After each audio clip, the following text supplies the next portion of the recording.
పోలీసుడు దొంగతనం చేస్తే పట్టుకోవడం మాత్రం చాలా కష్టం. అంటే ఎవడైతే కాపలా కాయాలో ఆడే దొంగతనం చేస్తే.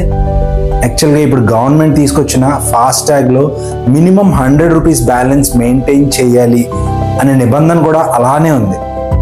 ఎస్, ఇప్పుడు ఇండియన్ సెంట్రల్ గవర్నమెంట్ ప్రతి వెహికల్ ఫాస్టాగ్లో మినిమం 100 రూపీస్ బ్యాలెన్స్ మెయింటైన్ చేయాలని ఒక కొత్త రూల్ తీసుకొస్తుంది. దీని ద్వారా ఎవరికి బెనిఫిట్ అంటే ఈ ఫాస్టాగ్స్ని మెయింటైన్ చేస్తున్న ప్రైవేట్ బ్యాంక్స్కి. ఎలా అంటారా, 2023-24 లెక్కల ప్రకారం ఇండియాలో 50 crore ప్లస్ 4-wheeler వెహికల్స్ ఉన్నాయి.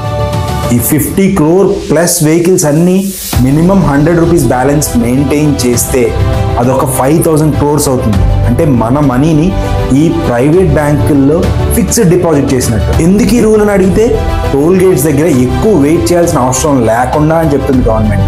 ఇదే గవర్నమెంట్ ఇంకో రూల్ గురించి కూడా మాట్లాడుతుంది. ఏదైనా టోల్ గేట్ దగ్గర ఓ వెహికల్ 3 minutes కంటే ఎక్కువ వెయిట్ చేయాల్సి వస్తే టోల్ ట్యాక్స్ కట్టాల్సిన అవసరం లేదని. కానీ పండగలప్పుడు గంటలు టోల్ గేట్స్ దగ్గర వెయిట్ చేసిన తర్వాత కూడా టోల్ ట్యాక్స్ కడితేనే వదిలేదు. మన దగ్గర వసూలు చేసేటప్పుడు ఇంత స్ట్రిక్ట్గా ఉండే గవర్నమెంట్స్ మనకేదైనా బెనిఫిట్ జరిగే సిచ్యువేషన్స్లో మాత్రం కాస్త చూసి చూడనట్టే ఉంటాయి. ప్రజల చేత ప్రజల కోసం ఎన్నుకోబడిన ఈ ప్రభుత్వాలు ప్రజల కోసం కాకుండా ఇలాంటి ప్రైవేట్ సంస్థల కోసం పనిచేయడం ఏదైతే ఉందో, నేను ముందు చెప్పిన పోలీసోడే దొంగతనం సామెతకి సరిగ్గా సరిపోతుందేమో.